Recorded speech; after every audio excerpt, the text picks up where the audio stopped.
Greater Hyderabad వ్యాప్తంగా మళ్ళీ వర్షాలు స్టార్ట్ అయ్యాయి.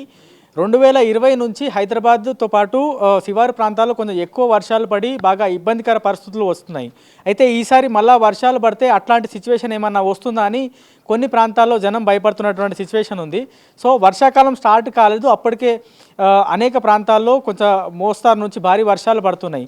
అసలు జీహెచ్ఎంసీ పరిధిలో వర్షాలు అధికంగా పడుతున్నాయి కాబట్టి జీహెచ్ఎంసీ ఎట్లాంటి జాగ్రత్తలు తీసుకుంటుంది, వర్షాకాలానికి ఎంత మేర సిద్ధమై ఉంది, టీమ్స్ ఏమైనా ఏర్పాటు చేసిందా అనేది తెలుసుకునే ప్రయత్నం చేద్దాం. కమిషనర్ రొనాల్డోస్ మనతో ఉన్నారు. సార్, వర్షాకాలం ఇంకా రాలేదు, వర్షాలు ఇప్పుడే స్టార్ట్ అవుతున్నాయి. వర్షాకాలం రాకముందే ఎక్కువ వర్షాలు పడుతున్నటువంటి సిచ్యువేషన్ కనిపిస్తుంది. జీహెచ్ఎంసీ ప్రిపేర్ అయ్యి ఉందా సార్ మొత్తం? అంటే మనం వర్షాకాలంకు ముందు ప్రీ మాన్సూన్ అని చెప్తాము. Pre monsoon showers in the month of May నెలలో మన ఎక్స్పెక్టెడ్ దాని అది. బట్ ఏంటంటే నార్మల్గా మనకు యావరేజ్గా ఒక 30 mm వరకు మనకు వర్షం పడుతుంది. This the average, 30 years average. But ఈసారి మనకు దాదాపు 115 mm రెయిన్స్ ఆల్రెడీ మనకు నమోదైనాయి. ఇంకా మనకు దాదాపు 10 రోజులు కూడా ఇంకా ఉన్నాయి. ఇది pre monsoon showers, but it's a heavy showers. Plus మనకేంటంటే గంటకు 6 సెంటీమీటర్ 7 సెంటీమీటర్ అలాగా కూడా అంత హెవీ రెయిన్ఫాల్ కూడా మన సిటీలో లాస్ట్ టైం పడడం జరిగింది. అయితే కూడా మనం ముందు జాగ్రత్తగా మనకు ఐఆర్టీ టీమ్స్ కానీ, ఎమర్జెన్సీ టీమ్స్ కానీ, మన డిఆర్ఎఫ్ టీమ్స్ కానీ ఇవన్నీ కూడా ముందే మేము అలర్ట్ చేసి పెట్టుకోవడం వల్ల ఎక్కడెక్కడ మనకు వాటర్ లాగింగ్ కానీ లేకపోతే రోడ్డు మీద వెళ్తున్న వాటర్ ఉంటే అక్కడ మా టీం ఈవెన్ 24 hours కూడా అక్కడ పనిచేసి అవన్నీ కూడా ఇమీడియట్గా తొలగించడం జరిగింది. దానివల్లనే వర్షం ఆగిన ఒక 15-20 నిమిషాల్లో అన్ని చోట్ల కూడా వాటర్ ఇమీడియట్గా వెళ్ళిపోవడం కూడా జరుగుతున్నాయి. సార్, ఇప్పుడు వర్షాలు పడ్డప్పుడు మన టీమ్స్ అక్కడికి రీచ్ కావడానికి చాలా ఎక్కువ టైం పడుతుంది. మొన్న రీసెంట్గా మీరు గమనిస్తే ఐఆర్టీ టీమ్స్ అన్ని ప్లేసుల్లో రీచ్ కాలేకపోయినాయి. అంటే సరిపడా టీమ్స్ మన దగ్గర మ్యాన్ పవర్ లేకపోయినా, లేకపోతే వర్షము ఊహించలేదా సార్ ఇంత పెద్ద పడుతుందని? అంటే మనకు నార్మల్గా ఐఎండీ దగ్గర నుంచి వీల్ గెట్ ఫోర్కాస్ట్ వచ్చిన వెంటనే మాకు ముందే తెలుసు ఏ పాయింట్లో ఎక్కడ నీళ్ళు ఆగుతాయి, ఏ పాయింట్లో మనకు ఇంత వర్షం పడితే ఇంత నీళ్ళు వస్తాయని ముందే తెలుసు. సో ప్రతి ఒక్కరు కూడా డ్యూటీ అనేది ముందే వేసి ఉంచుతాం. సో దాని ప్రకారమే ఇమీడియట్గా వాళ్ళందరూ కూడా వర్షం పడుతుంది అని తెలవంగానే వితిన్ 1 hour ఇక్కడ నుంచి మా కంట్రోల్ రూమ్ నుంచి మీరు గమనించి ఉంటారు, మీకు మా అందరు కూడా సెట్ ఉంటుంది. సెట్లో అందరికీ అలర్ట్ చేస్తాం. అలర్ట్ చేయగానే అందరం కూడా ఆ ప్లేస్లో యూనిఫామ్తో సహా వాళ్ళు వెళ్ళి అక్కడ ఉండడం జరుగుతాయి. ఈసారి మనం ఏం చేసామంటే ఈ డీసిల్టింగ్ వర్క్ కూడా చాలా పెద్ద ఎత్తున మనం చేశాము. దాదాపు 56 కోట్ల worth of works, 201 works desilting works మనం ముందే జనవరి ఫిబ్రవరిలో శాంక్షన్ చేయించుకోవడం జరిగింది. ఎలక్షన్ ఉన్నప్పుడు కూడా మా వాళ్ళందరం కూడా రోడ్డు మీద మనకు ఫీల్డ్ మీద ఉండి దాదాపు 70% of the desilting work complete చేశారు. మిగతా 30% ఎప్పుడు జరుగుతాయంటే మనకు మాన్సూన్ టైంలో ఎక్కడెక్కడ కావాలో అప్పుడు ఉన్న డీసిల్టింగ్ అప్పటికప్పుడు చేసేది, ప్లస్ పోస్ట్ మాన్సూన్లో ఎంత కావాలో అది కలుపుకొని మనం 100% లెక్క పెట్టుకుంటాం. సో దాదాపు మనకు కావాల్సిన డీసిల్టింగ్ 2.7 lakh cubic meter మనం డీసిల్ చేస్తూ మన కార్యక్రమం పూర్తి చేసుకోవడం కూడా జరిగినాయి. ఇవి కాకుండా మనకు డిఆర్ఎఫ్ టీమ్స్ ఉన్నాయి. 30 teams విత్ ఆల్ ఎక్విప్మెంట్స్ అక్కడక్కడ వాళ్ళు ప్లేస్ చేయడం జరిగినాయి. ఇవి కాకుండా మనం ఆల్రెడీ ఇప్పుడు మొబైల్ ఎమర్జెన్సీ టీమ్స్ కానీ, మాన్సూన్ ఎమర్జెన్సీ టీమ్స్ కానీ, స్టాటిక్ టీమ్స్ కానీ ఇవన్నీ కూడా ఆల్రెడీ రెడీ చేసి పెట్టుకున్నాం. So that is for the monsoon. June 1st నుంచి వీళ్ళందరూ కూడా మనకు రంగంలో దిగుతారు. సో వీళ్ళందరూ కూడా ఫీల్డ్లో ఉంటారు. ప్లస్ మన కంట్రోల్ రూమ్ ఎనీ టైం మనకు 904022/7 మనం ఎవరైనా ఫోన్ చేస్తే కూడా ఇమీడియట్గా దాన్ని రికార్డ్ చేస్తూ దాని ప్రకారం ఇమీడియట్గా వాళ్ళందరూ కూడా చెప్పడం జరుగుతాయి. ట్రీ ఫాల్స్ ఎక్కడెక్కడ పడుతున్నాయో మన ఎస్పీడీసీఎల్ వాళ్ళతో మేము రెగ్యులర్గా టచ్లో ఉంటాం. ఎస్పీడీసీఎల్ మెంబర్ కానీ, వాటర్ బోర్డు మెంబర్ కానీ, పోలీస్ మెంబర్ కానీ అందరం కూడా మనకు జిహెచ్ఎంసీలో we have a control room.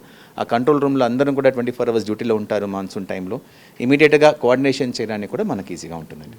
Sir, ఇప్పుడు ఇట్లాంటి భారీ చెట్లు ఉన్నాయి, వర్షాకాలానికి ముందే మనము కట్ చేస్తాము, కొన్ని ఇబ్బందికరంగా వస్తున్నాయి. అయినప్పటికీ కూడా ప్రతి చిన్న వర్షం పడినా కానీ చాలా చోట చెట్లు పడుతున్నాయి సార్. అంటే మనం పూర్తి స్థాయిలో చెట్ల మీద ఫోకస్ పెట్టలేదా? అంటే ఇప్పుడు మనం చెట్లు కట్ చేయడం ఇవన్నీ కూడా మనకు వీళ్ళు చేస్తుంటారు, ఎస్పీడీసీఎల్ వాళ్ళు చేసుకుంటారు. ఇప్పుడు కూడా నేను రెగ్యులర్గా రోడ్డు మీద గమనిస్తుంటాం. ఇప్పుడు కూడా వాళ్ళు ఎక్కడెక్కడ వైర్స్ మీద ఉందో వాళ్ళు చేసుకుంటున్నారు. బట్ చాలా కొన్ని పాత చెట్లు ఉన్నాయి మనకు. దట్ పర్టికులర్ మనకు గుల్మోహర్ ట్రీస్ వెరైటీ ఉన్న చోట్ల it has a very shallow root system. ఆ పాత ఇది ఉంది కాబట్టి అది అక్కడక్కడ మనకు పడుతున్నాయి. ప్లస్ మే నెలలో ఏమవుతుందంటే మనకు గాలి ఎక్కువ ఉంటుందండి. ఈ pre monsoon showers it's characterised by heavy winds. Heavy winds ఉన్నప్పుడు అట్లాంటివి మన కింద పడిపోవడానికి అవకాశం ఉంటుంది. So we normally tell people also ఏంటంటే ఈ హెవీ విండ్స్ ఉన్న టైంలో మాత్రం చెట్టు కింద కూడా ఎవరు ఉంచడానికి లేకుండా కొంచెం జాగ్రత్త తీసుకుంటే బాగుంటుంది. సరే, ఇప్పుడు మీరు వాటర్ స్టాగ్నేషన్ పాయింట్లు గుర్తించినారు. 2020 నుంచి 400లకు పైగా వాటర్ స్టాగ్నేషన్ పాయింట్లు ఉంటే ఈసారి 120కి తగ్గించామని చెప్తున్నారు. ఆ వాటర్ స్టాగ్నేషన్ పాయింట్లు తగ్గించినప్పటికీ ఎక్కువ ప్రాంతాల్లో నీళ్లు నిలుస్తున్నాయి అని గుర్తిస్తున్నారు కదా, వాటిని కూడా మళ్ళీ వాటర్ స్టాగ్నేషన్ పాయింట్లుగా మీరు గమనిస్తున్నారా? అంటే ఇప్పుడు 125 అన్నది లాస్ట్ ఇయర్ లెక్క. జూలై, ఆగస్ట్లో, సెప్టెంబర్ మాన్సూన్ సీజన్ తర్వాత మేము ఆ ఎక్స్పీరియన్స్ దృష్టిలో పెట్టుకుని 125 పాయింట్స్ అనేది మనం లెక్క పెట్టుకున్నాము. దాంట్లో దాదాపు 40 వర్క్స్ పర్మనెంట్గా సాల్వ్ అయిపోయింది. ఇవి కాకుండా అనదర్ 53 వర్క్స్ ప్రోగ్రెస్లో ఉన్నాయి, అవి కూడా అయిపోతుంది. ఓన్లీ 32 వర్క్స్ మాత్రమే మనకు లో లయింగ్ ఏరియాస్ అంటాం, బిలో ద ఎఫ్టీఎల్ లెవెల్ ఉన్నది, నాలాకు కింద ఉన్నవి, కొన్ని ఆర్యూబీస్ ఉంటాయి, దట్ ఈస్ ఆల్ మనకు డ్రైనేజ్ వెళ్ళడానికి అవకాశం లేనివి, అట్లాంటివి ఒక 32 ఉంటాయి. అక్కడ పర్మనెంట్గా మన మాన్సూన్ ఎమర్జెన్సీ టీమ్స్ పెట్టేసి అక్కడ మనం పంప్ చేస్తూ ఉంటాం. సో దాదాపు మనకు ఇప్పుడు అరౌండ్ 32 ప్లస్ ఇప్పుడు మనకు ఈ ఇయర్ కొత్తగా ఐడెంటిఫై చేసినవి ఒక 4-5, నిన్న మొన్న వర్షానికి మేము ఆల్రెడీ మేజర్ పాయింట్స్ ఒక 5 ఐడెంటిఫై చేసుకున్నాం, అది కూడా కలుపుకుంటాం. ఇప్పుడు మనకు నెక్స్ట్ మాన్సూన్కి ఉన్న టైంలో ఆల్రెడీ ఇవాళ we had detailed review meeting with all the engineers and zonal commissioner review పెట్టుకున్నాం. వాళ్ళు కొత్త పాయింట్స్ ఏమున్నాయి, పాత పాయింట్స్ సాల్వ్ అయినవి ఏంటి అనేది కూడా డీటెయిల్డ్గా ఇంక్లూడింగ్ ఫోటోగ్రాఫ్స్ వాళ్ళు ప్రణాళిక తయారు చేసుకున్నారు. నెక్స్ట్ 10-15 డేస్లో ఆ పాయింట్స్ కూడా సాల్వ్ చేయడానికి ముందుకెళ్తున్నాం. సరే, ఇప్పుడు డైలాప్టెడ్ బిల్డింగ్స్ వర్షాకాలం వస్తుందంటే పురాతన భవనాలు కూలిపోయి ప్రాణాలు కోల్పోయిన సందర్భాలు కూడా చాలా ఎక్కువ. ఈసారి మనము ఎన్ని గుర్తించినాము, ఎన్ని ఖాళీ చేయించినాము అండ్ ఎన్ని మరమ్మతులు చేసుకోమని చెప్పాము, ఎన్ని నోటీసులు ఇచ్చాము? అంటే ఇప్పుడు వరకు 400 డిలాపిలేటెడ్ స్ట్రక్చర్స్ మేము ఐడెంటిఫై చేసుకోవడం జరిగినాయి. ఈ 400 స్ట్రక్చర్స్ కూడా నోటీస్ ఇవ్వడం జరిగినాయి. దాంట్లో 62 మీద ఫైనల్ యాక్షన్ తీసుకోవడం జరిగినాయి. ఒక 17 ఎంతో డెమాలిష్ చేశాము, కొన్ని వాళ్ళు వెకేట్ చేసుకున్నారు, కొన్ని రిపేర్ చేసుకున్నారు. సో మిగతావన్నీ కూడా ఇప్పుడే we have started that exercise. కాబట్టి అనదర్ 15-20 డేస్లో ఏదర్ రిపేర్ అని చేసుకోవాలి, లేదంటే డెమాలిషన్ అని చేసుకోవాలి. డెమాలిషన్ వాళ్ళు చేయకపోతే మేము డెమాలిష్ చేస్తాము. ఆ డెమాలిషన్ అయిన ఖర్చు కూడా మేము వాళ్ళ మీద వేయడం జరుగుతాయి. సరే, ఇప్పుడు హైదరాబాద్లో ఎక్కడ వర్షం పడ్డా మళ్ళీ అవి నాలా ద్వారా మళ్ళీ మూసీలోకి వెళ్ళిపోతాయి. సో ఎస్ఎన్డిపికి సంబంధించిన పనులు కొన్ని సంవత్సరాల నుంచి చేపడుతున్నారు. మొదటి ఫేజ్కి సంబంధించిన ఎస్ఎన్డిపి పనులు కంప్లీట్ అయ్యాయా? కంప్లీట్ అయిన ప్లేసుల్లో కూడా వాటర్ స్టాగ్నేట్ జరుగుతుంది అనేటువంటి వార్తలు వస్తున్నాయి, అది ఎంతవరకు నిజం? అంటే మనకు ఎస్ఎన్డిపి ఫేజ్ 1 కింద మనం ఏమేమి చేసామో దాంట్లో ఎక్సెప్ట్ లాస్ట్ చివరి 3 కిలోమీటర్స్ తప్ప మిగతా అన్ని పనులు కూడా పూర్తి అయిపోయినాయి. దానికి ఫలితాలు ఏంటనేది మనం పోయిన వర్షాల్లో కూడా చూసాం. జూలై నెలలో చాలా పెద్ద వర్షం పడింది మనకు. అప్పుడు కూడా ఎక్కడెక్కడ ఎస్ఎన్డిపి మనం పని చేసామో దానికి ముందు 2020 వర్షంలో ఏమేమి స్థలం మురిగిపోయినాయో అవన్నీ కూడా సేఫ్గానే ఉన్నాయి. సేమ్ ఈసారి కూడా ఇప్పుడు మనకు మే నెలలో మనకు we had 2 good rain days మనకు ఉండే. ఆ 2 రోజులు కూడా ఎస్ఎన్డిపి పని ఎక్కడెక్కడ జరిగినాయో అక్కడ ఎటువంటి ఇబ్బంది రాలేదు. ఎక్కడెక్కడ మనకు కొత్తగా ఏమైనా రోడ్ వేసిన చోట్ల వేర్ ద క్యాచ్ పిట్స్ ఎక్కడైనా మనకు బ్లాక్ అయినవి అట్లాంటి చోట్ల మాత్రమే మనకు వాటర్ లాగింగ్ అనేది జరిగినాయి. ఈసారి కూడా వీఆర్ వెరీ క్లియర్ దట్ మనకు ఎస్ఎన్డిపి వర్క్స్ పోయినసారికనే ఈసారి బ్యాలెన్స్ వర్క్ కూడా మనం పూర్తి చేస్తున్నాము. ఈ 3 కిలోమీటర్స్ కూడా దాదాపు ఇంకొక 10-15 డేస్లో మొత్తం పూర్తి అయిపోతాయి. ఇవి కాకుండా హెచ్సిటీ ప్రాజెక్ట్ కింద కూడా ఇంకొక 35 వర్క్స్ వర్త్ 582 crores అది కూడా మనం ఆల్రెడీ శాంక్షన్ తీసుకున్నాము. దానికి టెండర్కి ఇప్పుడే వేసాము. ఎలక్షన్ కమిషన్ దగ్గర ప్రత్యేకంగా దానికోసం మేము పర్మిషన్ కూడా తీసుకున్నాం. ఎలక్షన్ అయిపోయింది కాబట్టి మమ్మల్ని ఇక్కడ టెండర్ వెళ్ళడానికి పర్మిషన్ ఇవ్వండి అంటే ఎలక్షన్ కమిషన్ వాళ్ళు కూడా ఇది మాన్సూన్ ఎమర్జెన్సీ వర్క్ కాబట్టి మాకు పర్మిషన్ ఇచ్చింది. ఆ పర్మిషన్ మేరకు మనకు టెండర్ నోటీస్ కూడా ఇవ్వడం జరిగింది. So we will start the work before this monsoon. Maximum ఇవన్నీ కూడా నెక్స్ట్ 4-5 monthsలో కంప్లీట్ చేయడానికి ప్రయత్నం చేస్తాం. సార్, ఇప్పుడు కొన్ని ఏరియాల్లో జనము మీ సమాధానం కోసం ఎదురు చూస్తున్నారు. ముఖ్యంగా రాజ్భవన్ రోడ్ వర్షం పడిన ప్రతిసారి లేక్ వ్యూ గెస్ట్ హౌస్ ముందు నీళ్లు నిలిచిపోవడము, ఓక్షేత్ ఎంక్లేవ్ కుత్బుల్లాపూర్లో ఉండేటువంటి ప్రాంతము, చింతల్కుంట నిన్న కూడా చాలా వరకు ఇబ్బందికరమైన పరిస్థితులు వచ్చినాయి. ఇట్లా పంజాగుట్ట జంక్షన్ కావచ్చు, ఖైరతాబాద్ జంక్షన్ కావచ్చు, ఇట్లా ఈ ప్రాంతాల్లో ఎక్కువ నీళ్లు ఎందుకు వెలుస్తున్నాయి సార్? గడిచినటువంటి కొన్ని సంవత్సరాల నుండి అట్లనే ఉండే వాటికి మీరు వర్క్ చేసినారు, అయినప్పటికీ కూడా మళ్ళీ సేమ్ సిచ్యువేషన్ ఎందుకు ఉత్పన్నమవుతుంది? అంటే పంజాగుట్ట మనకు మేజర్గా మీరు చెప్పిన 2-3 లేక్ వ్యూ గెస్ట్ హౌస్ ఉందండి. Lake view guest house that level is less than the నాలా లెవెల్. మనకు హుసేన్ సాగర్ పక్కనే ఉంది. హుసేన్ సాగర్కు మనకు వెళ్తున్న నాలా వెళ్తుంది. నాలా లెవెల్కైనా మరి చాలా కింద ఉంది. సో డైరెక్ట్గా అది గ్రావిటీలో వెళ్ళదు, మనం పంప్ చేసి దాంట్లో పెట్టాల్సిందే. సో మనం పంప్ చేసే కెపాసిటీకి ఎక్కువ వాటర్ వచ్చేటప్పుడు ఆ టైం వరకు అది నుంచి ఉంటుంది. So that we are putting more pumps and again pumping it. Okshith enclave again మనకు ఆ కాలనీ గురించి అందరికీ తెలుసు.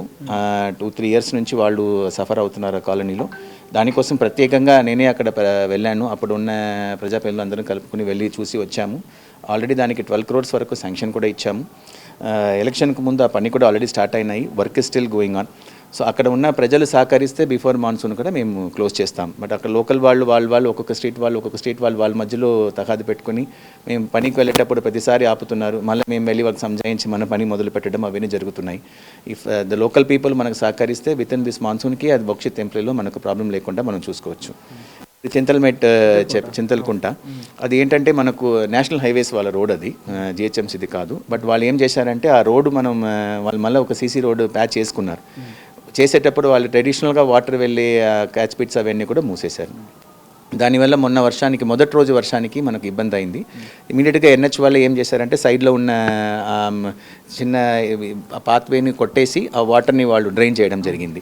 సో రెండో రోజు వర్షం పెట్టేటప్పుడు అక్కడ పెద్దగా నీళ్ళు నుంచలేదు. మేము ఎన్హెచ్ వాళ్ళతో ఆల్రెడీ టచ్లో ఉన్నాము. సో ఈసారి కూడా వాళ్ళు పర్మనెంట్ సొల్యూషన్ దాన్ని కూడా బిఫోర్ మాన్సూన్ చేస్తామని చెప్పారు. సార్ ఇప్పుడు ఐటీ వాళ్ళు ఎక్కువ ఉండే లేకపోతే షేలింగంపల్లి పెద్ద ఏరియా, చందానగర్ ఆర్యూబీ రెగ్యులర్గా నిన్న కూడా వర్షాలు వచ్చినాయి, అక్కడ టీం ఉండాల్సింది వచ్చింది. ఇక్కడ బండ్లగూడ దగ్గర కూడా డిఆర్ఎఫ్ టీంలు వాటర్ క్లీన్ చేస్తూ ఉన్నాయి. ఎందుకు సార్ ఈ చందానగర్ ఆర్యూబీ కానీ ఇటువైపు కానీ ఎందుకు అట్లా? చందానగర్ ఆర్యూబీ అగైన్ అక్కడే మనకు నాలాకేనం చాలా తక్కువ కింద ఉన్నాయి. సో ఎవ్రీ టైం దాన్ని we have to pump it and set it. ఇదే లింగంపల్లి ఆర్యూబీ కూడా మనకు లాస్ట్ ఇయర్ దాకా ప్రాబ్లం ఉండేది. బట్ ఈసారి మనం ఏం చేసామంటే దానికి పర్మనెంట్ సొల్యూషన్ కింద నాలా వైడన్ చేసుకుని మనకు వాటర్ని త్వరగా తీసుకువెళ్ళి కొంచెం దూరం ఉన్న నాలాలో కలపడానికి ప్రయత్నం చేశాము. అది చాలా వరకు సక్సెస్ అయినాయి. మనకు మేజర్గా షెల్లింగంపల్లిలో ఉన్న బయోడైవర్సిటీ జంక్షన్ దగ్గర మనకు కొద్దిగా ఆగుతున్నాయి. సో దానికి కూడా ఆల్రెడీ ప్రణాళిక తయారు చేసుకున్నాం. పక్కనే మనకు బయోడైవర్సిటీ పార్క్ ఉంది, దాంట్లో కొంచెం హోల్డింగ్ ఏరియా పెట్టేసి కొంచెం నాలా వైడన్ చేసి డైరెక్ట్గా దాని పక్కన ఉన్న కాజగూడ చెరువుకి ఎట్లా తీసుకెళ్లాలన్న ప్రణాళిక మేము తయారు చేసుకున్నాం. సో అది ప్రకారం ఈ మాన్సూన్కు ముందే ఆ పని కూడా మనకు మేజర్గా కంప్లీట్ చేసుకొని తీసుకెళ్ళడానికి ప్రయత్నం చేస్తాం. డిఎల్ఎఫ్ దగ్గర కొన్ని ప్రాబ్లం వచ్చినాయి. సో డిఎల్ఎఫ్ దగ్గర వెళ్ళి అక్కడ పైనుంచి వస్తున్న నీళ్ళని ఎట్లా చేయాలని చూసుకుంటాం. నెక్టర్ గార్డెన్ ఉంది, it's a very major point. Nectar గార్డెన్లో ఈసారి మనం చూస్తే ఎంత మనకు పత్రికా నగర్ నుంచి పైనుంచి మొత్తం అది గుట్ట నుంచి వచ్చినట్టు మొత్తం కింద వస్తుంది. That is the lowest point. అది ఎఫ్టీఎల్ చెరువు లెక్కనే అది. సో అక్కడ మన చాలా వచ్చినవి. ఇప్పుడు క్యాచ్ పిట్స్ లాస్ట్ టైంకి ఈసారి బాగా పెంచాము. ప్లస్ కొత్త నాలా వేసాం, వాళ్ళకి బాక్స్ డ్రైన్ కట్టి ఇచ్చాం. సో వాటర్ అనేది చాలా ఫాస్ట్గా వాళ్ళకి వెళ్ళిపోతున్నాయి. సో నెక్టర్ గార్డెన్ది కూడా మనకు వాటర్ ఇంతకుముందు మనకు 1.5 feet ఉండేది, ఇప్పుడు రన్నింగ్ వాటర్ అలాగా వెళ్ళిపోతున్నాయి. So that is point by point మేము కూర్చొని ప్రతి దాన్ని కూడా మేము పోలీస్ డిపార్ట్మెంట్, ఎస్పీడీసీఎల్ వాళ్ళు అందరం కూర్చొని ఒక ప్రణాళిక తయారు చేసుకొని ముందుకెళ్తున్నామండి. సార్ ఇప్పుడు కొత్తగా కాంట్రాక్టర్స్ ధర్నా చేస్తున్నారు అండ్ పనులు ఆపేస్తున్నాం అన్నారు. అంటే ఎమర్జెన్సీ వర్కులు కూడా మేము ఆపేస్తాం అనేటువంటి స్టేట్మెంట్ వాళ్ళు ఇస్తూ ఉన్నారు. అండ్ ఇట్లాంటివి ఆపేస్తే మనకి ఎమర్జెన్సీ వర్క్స్ కాబట్టి ఏమైనా ఇబ్బంది అవుతుందా, లేకపోతే వాళ్ళకి నిజంగానే వాళ్ళు అనుకున్నటువంటి ఇబ్బంది ఉందా సార్? ఇప్పుడు అంటే ఇప్పుడు వాళ్ళకు రెగ్యులర్గా బిల్స్ ఎట్లా చెల్లిస్తున్నామో అట్లాగే చెల్లిస్తున్నాం. ఇప్పుడు దాకా ఈ 4 నెలల్లోనే 550 కోట్లకు ఎక్కువ మనం బిల్స్ ఇవ్వడం జరిగినాయి మెయింటెనెన్స్ వాళ్ళకు. అలాగే ఇప్పుడు కూడా ఇవాళ కూడా ఒక 57 కోట్ల రూపాయలు మనం ఇవ్వడం జరిగినాయి. సో మనకు వంతుల వారీగా మనకు వాళ్ళు ప్రయారిటీ ప్రకారము వాళ్ళు బిల్ పెట్టిన క్యూ ప్రకారం వాళ్ళకు సీనియారిటీ ప్రకారం వాళ్ళకి ఇవ్వడం జరుగుతాయి. బట్ ఇది ఎమర్జెన్సీ వర్క్ కోసం మాన్సూన్ వర్క్ కానీ డీసిల్టింగ్ వర్క్ కానీ ఈ దీంట్లో పెట్టకుండా ప్రయారిటీ బేసిస్లో ఎప్పుడు కూడా మనం ఇచ్చేవాళ్ళం, అది కూడా ఇస్తున్నాం. సో నార్మల్గా ఇట్లాంటి ఎమర్జెన్సీ వర్క్స్ని ఆపడానికి అనేది లేదు. ఇప్పుడు దాకా వాళ్ళందరూ కూడా సహకరిస్తున్నారు, వాళ్ళు పనిచేస్తున్నారు, కాంట్రాక్టర్స్ కూడా. సో ఎమర్జెన్సీ వర్క్స్ ఏమీ ఆపకుండా ఉంటారని నమ్ముతున్నాం. But emergency work is emergency work మీద ఎవరైనా మనం ఆపుతానని చెప్తే దాని మీద కూడా చర్యలు ఉంటుందండి. సార్ ఇప్పుడు మాన్సూన్ ఎమర్జెన్సీ టీమ్ ఇప్పుడు ఐఐటీ టీమ్స్ వర్క్ అవుతున్నాయి. మాన్సూన్ ఎమర్జెన్సీ టీమ్స్ ఎప్పటి నుంచి అందుబాటులో ఉంటాయి, ఎన్ని మ్యాన్ పవర్ ఎట్లా ఉంటుంది, ఎన్ని టీమ్స్ ఉంటాయి మొత్తం 30 సర్కిల్స్కి కానీ? అంటే 157 మొబైల్ టీమ్స్, 242 మనకు స్టాటిక్ టీమ్స్ అంటాము. సో అన్ని టీమ్స్ కూడా ఆల్రెడీ మనకు రెడీగా ఉన్నాయి. June 1st నెక్స్ట్ ఇంకా 10 days నుంచి వాళ్ళందరూ కూడా ఫీల్డ్కి వస్తారు. బట్ నెక్స్ట్ ఫోర్కాస్ట్ బట్టి నేను వాళ్ళకి May 25th అందరినీ కూడా రెడీగా ఉండమని చెప్పాం. ఇన్ కేస్ దానికి ముందు ఏమైనా రెయిన్ఫాల్ ఫోర్కాస్ట్ ఉంటే దానికి ముందే కూడా వాళ్ళు మనకు అందుబాటులో వస్తారు. ఈ మొబైల్ టీమ్స్లో వాళ్ళకి వెహికల్ ఉంటుంది. దాంతోపాటు మనకి డీ వాటరింగ్ పంప్స్ మన దగ్గర ఒక 165 పంప్స్ మనం ఆల్రెడీ మన దగ్గర పెట్టుకున్నాం. ఆ పంప్స్ అక్కడ ఉంటుంది. కొన్ని ఎక్విప్మెంట్స్ లైక్ వాళ్ళకి సంబంధించిన గ్లౌసెస్ కానీ బూట్స్ కానీ ప్లస్ క్రోబార్స్ అవన్నీ కూడా వాళ్ళకి ఆల్రెడీ పురమాయించి పెడతాం. సో దట్ వాళ్ళు ఎక్కడ ఇమీడియట్గా కావాలో అక్కడ వాళ్ళు వెళ్తారు. ఈ 242 స్టాటిక్ టీమ్స్ అనేది మనకు already we know where they are, ఎక్కడెక్కడ మనకు ఉండదని తెలుసు. కాబట్టి ఆ 242 స్టాటిక్ టీమ్స్ని కూడా ఆ ఏరియాలో వాళ్ళకు సర్కిల్ వారీగా వాళ్ళని ప్లేస్ చేయడం జరిగినాయి. ఇవి కాకుండా 30 డిఆర్ఎఫ్ టీమ్స్ వాళ్ళు కూడా డిఫరెంట్ ప్లేసెస్లో ఉంటుంది. ప్లస్ పోలీస్ కమిషనరేట్ వాళ్ళు కూడా వాళ్ళ అంచనా ప్రకారం మా దగ్గర కొన్ని టీమ్స్ అడుగుతారు. ఆ టీమ్స్ కూడా వాళ్ళకి ఆల్రెడీ మనకు జూన్ 1 నుంచి వాళ్ళకు మనం అందుబాటులో తేవడం జరుగుతాయి. ఇవి కాకుండా మనకు సిఆర్ఎంపీ రోడ్డు మీద సిఆర్ఎంపీ టీమ్స్ కూడా ఒక 29 టీమ్స్ వాళ్ళు ఏర్పాటు చేసుకున్నారు. వాళ్ళు కూడా ఫీల్డ్ మీద తిరుగుతుంటారు. ప్లస్ మన రెగ్యులర్ శానిటేషన్ స్టాఫ్, సో వాళ్ళు కూడా ఈ క్యాచ్ పిట్స్ క్లీనింగ్ కానీ అవి కానీ, ప్లస్ డీసిల్టింగ్, సిల్ట్ వచ్చిన వెంటనే మనకు రోడ్డు మీద సిల్ట్ ఉంటే దాన్ని క్లీన్ చేయడం, ఈ పని మీద కూడా రొటీన్గా ఉంటారండి. సార్ ఇప్పుడు వేరే శాఖలతో అంటే వేరే వింగ్స్తో కోఆర్డినేషన్ ఎట్లా ఉంది? ఇప్పుడు వర్షాలు ఎక్కువ పడినప్పుడు డ్రైనేజీలు ఎక్కువ పొంగుతుంటాయి, అంటే సామాన్యులకు తెలియదు, జిహెచ్ఎంసీ ఆ డ్రైనేజ్ కూడా వ్యవస్థ చూస్తుంది అనుకుంటారు, కానీ వాళ్ళు ఎట్లా ఉంది సార్, కోఆర్డినేషన్ ఎట్లా ఉంది? అంటే మా దగ్గర కంట్రోల్ రూమ్ ఉన్నాయి, కింద మనకు ఫస్ట్ ఫ్లోర్లో ఉంది కాబట్టి అక్కడ వాటర్ బోర్డు వాళ్ళు, పోలీస్ వాళ్ళు, హెల్త్ వాళ్ళు, బిఎస్ఎన్ఎల్ వాళ్ళు, దెన్ ఎస్పీడీసీఎల్ వాళ్ళు, వీళ్ళందరం కూడా ఒకే చోట్ల ఉంటాం మనకు మాన్సూన్ టైంలో. So that A coordination, A call వస్తే కూడా ఇమీడియట్గా వాళ్ళు కోఆర్డినేట్ చేసుకోవడం జరుగుతాయి. సార్ ఫైనల్గా వర్షాలు ఎక్కువ పడే సూచనలు కనిపిస్తున్నాయి ఈసారి కూడా. సో హైదరాబాద్ జనంకి ఏం చెప్పదలుచుకున్నారు, ఏ విధమైనటువంటి కాన్ఫిడెన్స్ ఇస్తారు, మీకు ఎట్లాంటి ఇబ్బందులు రావు, ఏమైనా ఇబ్బందులు వస్తే జిహెచ్ఎంసీ అండగా ఉంది అని చెప్పడానికి? అంటే మీరు ఇప్పుడు విని ఉంటారు, we have done all precautions, మనకి ఏమేమి ప్రికాషన్స్ కావాలో అన్ని ప్రికాషన్స్ తీసుకున్నాం. ఐఎండి కూడా మేము టచ్లో ఉన్నాము. ప్లస్ మన దగ్గర 162 వెదర్ స్టేషన్స్ ఉన్నాయి. మనకు రెగ్యులర్ రెయిన్ఫాల్ ఎంత అనేది మనకు కరెక్ట్గా చెప్పడానికి, మూమెంట్ ఆఫ్ క్లౌడ్స్ గురించి మనకు ఇన్ఫర్మేషన్ కూడా మనకు వాళ్ళు ఇవ్వడం జరుగుతాయి. సో ఇవన్నీ దృష్టిలో పెట్టుకొని మేము మీకు కావాల్సిన అలర్ట్స్ ఏముందో అది కరెక్ట్గా ఇస్తుంటాం. మా ట్విట్టర్ పేజ్ కానీ లేకపోతే మా ఈవీడిఎం వాళ్ళ ట్విట్టర్ పేజ్ కానీ చూసుకుని ఉంటే రెగ్యులర్గా దాంట్లో అప్డేట్స్ మేము మీకు ఇవ్వడం జరుగుతాయి. ఇవి కాకుండా మన కాల్ సెంటర్ ఉన్నాయి. మీకు ఎటువంటి ఇబ్బంది ఉంటే కూడా 040-2 మీరు కొడితే మనకు 24 hours కాల్ సెంటర్ వాళ్ళు ఇమీడియట్గా మీకు రెస్పాన్స్ ఇస్తారు. దానికి సంబంధించిన వాళ్ళకి ఫోన్ చేసి వాళ్ళకి చెప్పడం జరుగుతాయి. సో ఓన్లీ థింగ్ ఏంటంటే ఎక్కువ వర్షం పడేటప్పుడు అప్పుడు మాత్రం కొంచెం మీరు ఇంట్లో ఎక్కడ ఆఫీస్లో ఉంటే రోడ్డు మీద ఎక్కువ ట్రాఫిక్ లేకుండా మాకు కూడా కొంచెం క్లియరెన్స్ బాగా దొరుకుతాయి. We will do it. SNDP పని కూడా చాలా బాగానే చేశాము. అవి కాకుండా హెచ్సిటీ పని కూడా చేసుకుంటున్నాము. రెగ్యులర్ స్టామ్ వాటర్ డ్రైన్స్ పని కూడా చేసుకుంటున్నాం. కాబట్టి ఎటువంటి ఇబ్బంది లేకుండా ఈ మాన్సూన్ సీజన్ని ముందుకు తీసుకువెళ్దామన్న ఒక ఉద్దేశం మాకుంది. సో ఇది ఓవరాల్గా మాత్రం వర్షాకాలానికి జిహెచ్ఎంసీ పూర్తి స్థాయిలో సిద్ధమై ఉందనేటువంటి అంశాన్ని జిహెచ్ఎంసీ కమిషనర్ చెప్తా ఉన్నారు. ఎక్కువ ఇబ్బందులు గత కొన్ని సంవత్సరాలుగా వచ్చాయి, వాటిని చాలా వరకు తగ్గించేటువంటి ప్రయత్నం చేశాం. ఈసారి ఎట్లాంటి ఇబ్బందులు రాకుండా అయితే చూస్తాం. ప్రత్యేకమైనటువంటి టీంలు కూడా గ్రౌండ్ లెవెల్లో అందుబాటులో ఉంటాయనేది కమిషనర్ చెప్తా ఉన్నారు. ఇది ఓవరాల్గా వర్షం పైన జిహెచ్ఎంసీ కమిషనర్ చెప్తున్నటువంటి అంశం. కెమెరామెన్ మధుతో శ్రవణ్, V6 న్యూస్, జిహెచ్ఎంసీ ప్రధాన కార్యాలయం నుంచి.